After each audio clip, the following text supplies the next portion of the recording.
രാവിലെ ഇന്ത്യയുടെ അടുത്ത് വൻ ഡയലോഗുകളാണ്, വൈകിട്ട് രണ്ടെണ്ണം അടിച്ചു കഴിയുമ്പോഴത്തേക്ക് വിഷമം വരും ആശാന്. അതിന് ട്രംപിനെ പറ്റിയാണ് പറയുന്നത്. ഉടനെ വിളിക്കും ഐ ആം ദ സോറി കളിയ എന്നൊക്കെ പറഞ്ഞ് ട്രംപ് പറയും. അപ്പോൾ ചോദിക്കും അങ്ങനെയാണെങ്കിൽ താരിഫ് കുറയ്ക്കുക. ഇല്ല, താരിഫ് മാറ്റാൻ പറ്റില്ല, അത് നിങ്ങളൊന്ന് ആവശ്യപ്പെട്ട് കഴിയുകയാണെങ്കിൽ നമ്മളൊന്ന് പരിഗണിക്കാം. അപ്പം മോദി അത് ജന്മത്തത് ആവശ്യപ്പെടാനും പോകുന്നില്ല. അപ്പോൾ ഇങ്ങനെ പൊയ്ക്കൊണ്ടിരിക്കുകയാണ്. ഇത് ഇങ്ങനെ ഡെയിലി ഇതിപ്പോൾ മോദി ഇത് ഇവരെ കൊണ്ട് വലിയ ശല്യമായല്ലോ. കാരണം ഒരു കാര്യം തന്നെ പറഞ്ഞുകൊണ്ടിരുന്ന ഓക്കെ മനസ്സിലാക്കാം, പക്ഷേ ഇത് വൈകിട്ടാകുമ്പോൾ മാറ്റും, വേറെ എന്തെങ്കിലും പറയും.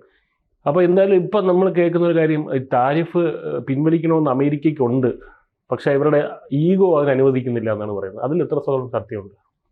ഈഗോ അനുവദിക്കുന്നില്ലെന്നല്ല, ഇപ്പോൾ ഏറ്റവും ലേറ്റസ്റ്റ് ആയിട്ട് നമ്മൾ സംസാരിക്കുന്നതിന് മുമ്പ് വരുന്ന ഒരു വർത്തമാനം എന്ന് പറഞ്ഞാൽ ഇരട്ട താരിഫാണ് ഈ രാജ്യങ്ങൾ തമ്മിലുള്ള ബന്ധത്തെ ബാധിച്ചിരിക്കുന്നത്, അല്ലെങ്കിൽ ബന്ധം ഉലച്ചിരിക്കുന്നതൊക്കെയാണ്. അപ്പോൾ ഇയാൾക്കത് മാറ്റിയപ്പോഴേ കഴിഞ്ഞ ദിവസം ഇതൊക്കെ തലയ്ക്ക് സുഖമില്ലെന്നുള്ള കാര്യത്തെപ്പറ്റി നമ്മൾ ഔദ്യോഗികമായിട്ട് പ്രഖ്യാപിക്കാൻ പറ്റത്തില്ല, കാരണം ഇത് അമേരിക്കൻ പ്രസിഡന്റാണ്.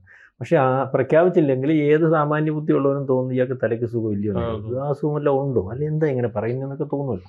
ഇത് അമേരിക്കൻ പ്രസിഡന്റ് അല്ലേ, കോച്ചുവാദം ഉണ്ടെന്ന് കേൾക്കും. എന്തായാലും അങ്ങനെ ചോദിക്കുന്നത്. അപ്പം ഇപ്പോൾ പുറകോട്ട് പരിശോധിക്കുമ്പോൾ അങ്ങനെയാണ് നമുക്ക് തോന്നുന്നത്. കാരണം കഴിഞ്ഞ ദിവസം ഈ താരിഫുമായിട്ട് ബന്ധപ്പെട്ട് ഓരോ ദിവസവും അലിഗേഷനാണ്. താരിഫ് 25% വരട്ടുന്നു, അന്ന് റഷ്യയുടെ എണ്ണ മേടിക്കുന്നു, അന്ത്യശാസനം കൊടുക്കുന്നു, ഇനി അത് നിർത്തിയില്ലെങ്കിൽ അത് 50% ആക്കുന്നവർ നമ്മളിത് മൈൻഡ് ചെയ്യാൻ പോയില്ല. ആദ്യത്തെ പ്രാവശ്യം ഇയാളിത് പറഞ്ഞപ്പം ഇന്ത്യ അന്ന് അരിയെല്ലാം കൂടെ കൊണ്ടുവന്ന് അവിടെ കൊടുത്തു, അല്ല റഷ്യ കൊണ്ട് കൊടുത്തു. ആദ്യത്തെ പ്രാവശ്യം സൂക്ഷിക്കണമെന്ന്. രണ്ടാമത്തെ പ്രാവശ്യം പറഞ്ഞപ്പോൾ എനിക്ക് തോന്നുന്ന അതുവരെ 62,000 ബാരലും കണ്ടേ ഉള്ളായിരുന്നു, അതൊരു 20,000 കൂട്ടി 82,000 കണ്ടാക്കി. ഇപ്പം മൂന്നാമത്തെ പ്രാവശ്യം ഇയാൾ ഓരോ പ്രാവശ്യവും പറയുമ്പോൾ നമ്മൾ മറുപടി ഒന്നും ഇല്ല. ഇയാൾ വരട്ടും കാച്ച് ഹോൾഡ് എന്ന് പറയുമ്പോൾ നമ്മളിത് എന്തോ ചെയ്യുന്നത്, മറുപടിയായിട്ട് പ്രകോപനമില്ല. അപ്പം അവിടുന്ന് കൂടുതൽ സാധനം ഇങ്ങോട്ട് ഇറക്കും.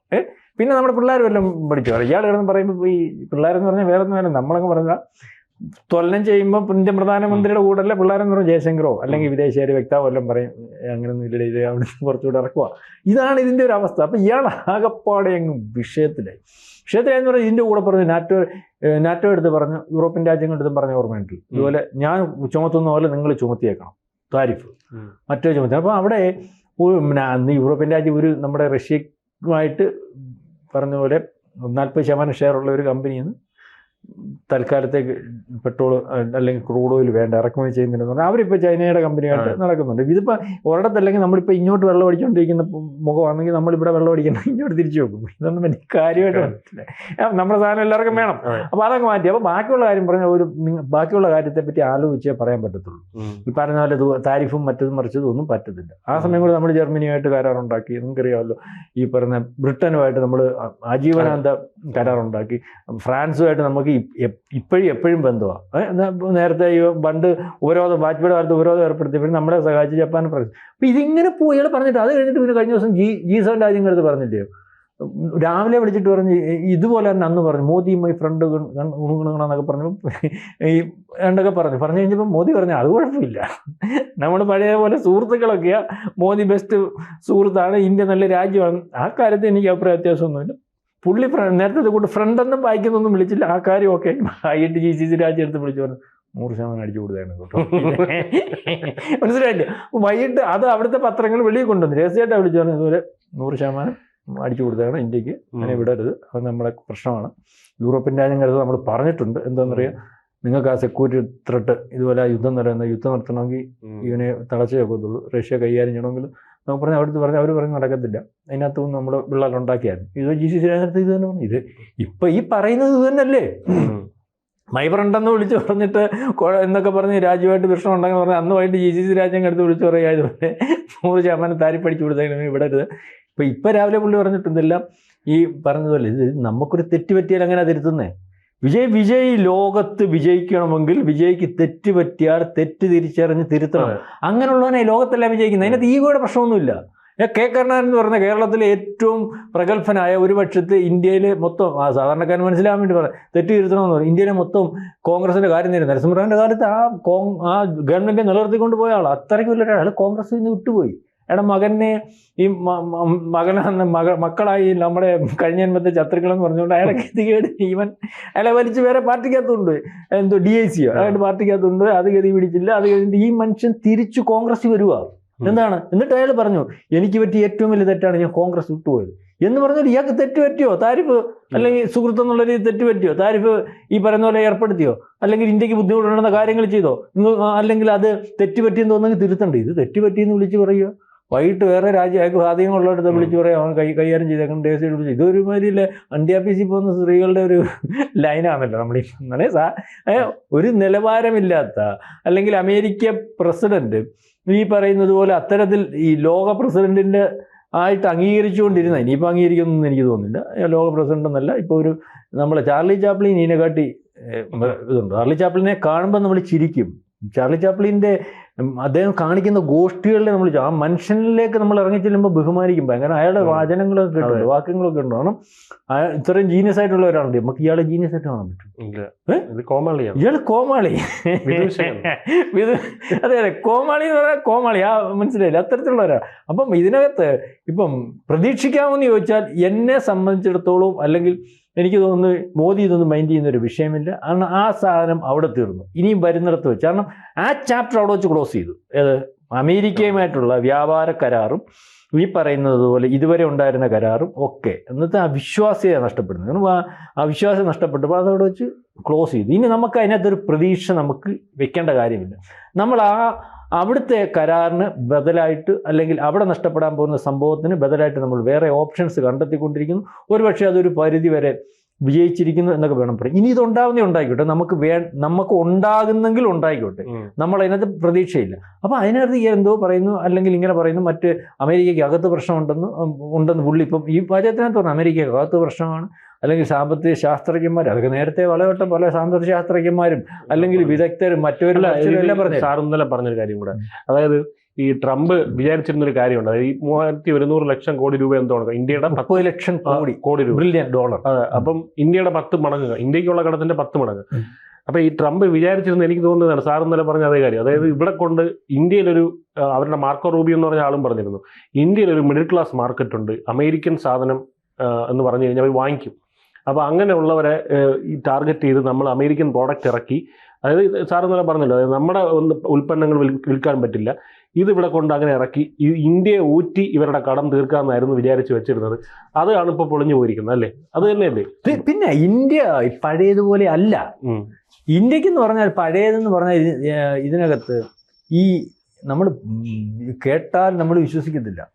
ഈ ഡീപ് സ്റ്റേറ്റ് എന്ന് പറഞ്ഞാൽ ഒരു എല്ലാവരും ഇപ്പം ചർച്ച ചെയ്യുന്നതാണല്ലോ പടത്തിന് ഡീപ് സ്റ്റേറ്റ്. ഇപ്പം വിജയ് ഒരു രാഷ്ട്രീയ പാർട്ടിയുടെ വലിയൊരു നേതാവാണ്, അല്ലെങ്കിൽ ഏതെങ്കിലും ഒരു സംസ്ഥാനത്തിൻ്റെ മുഖ്യമന്ത്രി, അല്ലെങ്കിൽ ഈ പറയുന്ന പോലെ ഇന്ത്യക്കകത്ത് സ്വാധീനം ചെലുത്താൻ കഴിയുന്ന ഒരാളാണെങ്കിൽ ഇദ്ദേഹത്തെ വിലക്കെടുക്കും. അതെ അതെ അതെ, മനസ്സിലായില്ലേ? എന്നിട്ട് ഇൻഡയറക്റ്റ് ആയിട്ട് നിങ്ങളുടെ കാര്യങ്ങൾക്ക്, നിങ്ങളുടെ പ്രവൃത്തിയിൽ ഇന്ത്യക്കകത്ത് പ്രതീക്ഷ ഉണ്ടെങ്കിൽ അവരുദ്ദേശിക്കുന്ന മുദ്രാവാക്യം നിങ്ങളിൽ കൂടെ പറയിക്കും. മനസ്സിലാവുന്നുണ്ട്? അല്ലെങ്കിൽ പിന്നെ കിഡ്നാപ്പിംഗ് ഉണ്ട്. ഇപ്പൊ വിജയുടെ പിള്ളേരൊക്കെ വെളിയിലൊക്കെ പഠിക്കുക. അപ്പം അവൻ ഇനിയും ഇവരൊക്കെ പറഞ്ഞാൽ തീരത്തില്ലേ? ലോകത്ത് വലിയ എന്തോലെ അവനെ ട്രാപ്പ് ചെയ്തിട്ട് പറയും മക്കളും പെണ്ണും പിള്ളേരൊക്കെ ജീവനൊക്കെ ഇരിക്കണോ? ഇപ്പം ഞങ്ങൾ പറയുന്ന കേട്ട് പോയാൽ അത്യാവശ്യം പൈസയൊക്കെ തരാം, നല്ലപോലെ ജീവിക്കുകയും ചെയ്യാം. നിങ്ങളുടെ പിള്ളേരെ ഒന്നും ചെയ്യാൻ പറ്റില്ല, ആരുമില്ല. എന്നിട്ടിപ്പം കഴിഞ്ഞ ദിവസത്തെ വാർത്ത ശരിയാണെങ്കിൽ ബംഗ്ലാദേശിൽ അമേരിക്കൻ കമാൻഡോ വന്നു, അജ്ഞാതം വെടിവെച്ച് വന്നു. മനസ്സിലാവുന്നുണ്ടോ? അപ്പൊ അതേ രീതിയിലേക്ക് ടാർഗറ്റ് ഉണ്ട്. നമ്മൾ പുടിന് എല്ലായിടത്തും പോയിട്ട് മല ഉൾപ്പെടെ കൊണ്ടുവന്നതിന്റെ കാര്യം, തിരിച്ചു കൊണ്ടുവന്നതിന്റെ കാര്യം എന്ന് പറഞ്ഞാൽ, പണ്ട് ഈ ഫിഡൽ കാസ്ട്രോയ്ക്ക് അമേരിക്ക വന്നപ്പോൾ ഭക്ഷണം കൊടുത്തതിന് ശേഷം ഫിഡൽ കാസ്ട്രോയ്ക്ക് അന്ന് ക്യാൻസർ വന്നതാണെന്ന് പറയുന്നത്. പിന്നെ അയാൾ ആയിട്ടില്ല. കാരണം ഇത് വളരെ വലിയ രീതിയിലൊക്കെയുള്ള ഇത്തരത്തിലുള്ള നീക്കങ്ങൾ ലോകത്ത് നടന്നുകൊണ്ടേയിരിക്കുന്നു. അതായത് ഈ എവിടെയും വിശ്വസിക്കാൻ പറ്റുന്ന ഒരവസ്ഥ ഇല്ല. അപ്പം അപ്പം അതിനകത്ത് പറഞ്ഞു വന്നതാണ്. അപ്പം ഇതേ രീതിയിലുള്ളൊക്കെ കാര്യങ്ങളാണ്. ഇതിനെ എല്ലാം അതിജീവിച്ച് 4 വഴിക്കൊന്നും കാര്യങ്ങൾ നോക്കി അല്ലെങ്കിൽ വൃത്തിയാക്കി മുന്നോട്ട് പോകുന്നത് കൊണ്ട് തന്നെയാണ് 2014 ശേഷം ഈ പറയുന്നത് പോലെ ഇവിടെ പല അഭ്യാസങ്ങൾ നടത്തിയിട്ട് നടക്കാതെ പോകുന്നു. കാരണം ഇതിൻ്റെ എല്ലാം പിറകിലെന്ന് പറയുമ്പോൾ നമ്മൾ വിചാരിക്കുന്ന പോലെ ഡീപ് സ്റ്റേറ്റിൻ്റെ ഒരു ഇരട്ടി വലിപ്പത്തിൽ കാര്യങ്ങൾ ചെയ്യാൻ സാധിക്കുന്നതും അല്ലെങ്കിൽ കൃത്യമായിട്ട് കാര്യങ്ങൾ ഓപ്പറേറ്റ് ചെയ്യാൻ സാധിക്കുന്നതുമായിട്ടൊരു സംവിധാനം ഇവിടെ ഇന്ത്യയിലുണ്ട്. ആ സംവിധാനത്തിന്റെ ബലത്തിലാണ് BJP നിൽക്കുന്നത്. ഇതൊന്നും ആരും കേൾക്കുമ്പോൾ ചൊറിഞ്ഞൊന്നും വന്നിട്ട് കാര്യമില്ല. 66 രാജ്യത്തുണ്ട് RSS, അറിയാം. പക്ഷെ ആ രാജ്യത്ത് ഈ പറയുന്ന പോലെ അൽഖ്വയ്ദ നിയന്ത്രിക്കുന്നത് പോലെ മറ്റവനെ നിയന്ത്രിക്കുക, അവരെ നിയന്ത്രിക്കുക. അവരൊരു രാജ്യത്തിൻ്റെയും അടിസ്ഥാനപരമായിട്ടുള്ള വിഷയങ്ങളിലോ ആ രാജ്യത്തെ അട്ടിമറിക്കാനോ നിൽക്കുന്നില്ല. പക്ഷേ ഒരു വിഷയം വന്നാൽ ഇപ്പം അമേരിക്കയിൽ ഉൾപ്പെടെ ഹിന്ദുക്കൾ ഇറങ്ങി മറുപടി പറഞ്ഞ് കേട്ടായിരുന്നു. ആരാ ഇല്ലല്ല നയാരോ അല്ലേ, നയാരോ എടുത്ത് പറഞ്ഞു, പീറ്റർണവാർ പറഞ്ഞു ഇത് ശരിയാവത്തില്ല മോനെ, ഇങ്ങനെ എന്തെങ്കിലും പറഞ്ഞിട്ടുണ്ടോ? ഇവിടെ കർഷക സമരം നടത്തിയതിൻ്റെ ഒരു മാസം കഴിഞ്ഞതിന് മുമ്പ് റോഡിൽ സമരം കണ്ടായിരുന്നു ഈ കാനഡയിൽ.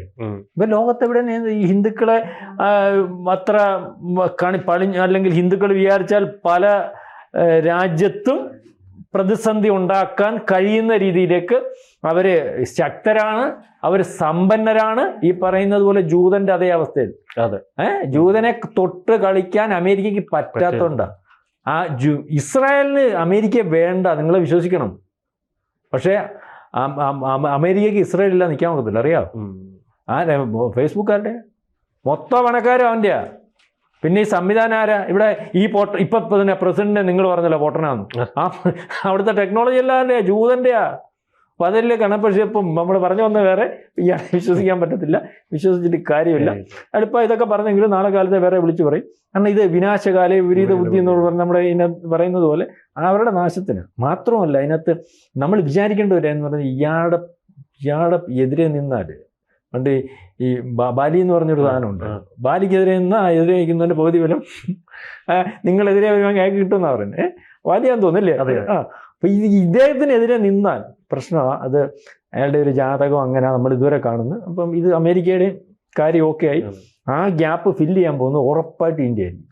ഇപ്പോൾ കേൾക്കുമ്പോൾ നമ്മളെ കീഴ് വന്ന് തെറിയൊക്കെ വിളിക്കും, എന്നാലും നമുക്ക് കാണാം. ശരി. കൂടുതൽ വാർത്തകളും വിശേഷങ്ങളും നിങ്ങളിലേക്ക് എത്താൻ ABC മലയാളം സബ്സ്ക്രൈബ് ചെയ്യുക, ബെൽ ബട്ടണും അമർത്തുക.